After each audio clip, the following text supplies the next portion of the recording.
Hello everyone, in this video tutorial I will tell you about the black screen issue in Genshin Impact.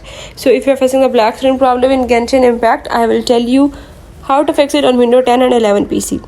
So I will show you all the steps in this video. You have to follow them, and if you're new here then don't forget to subscribe this channel.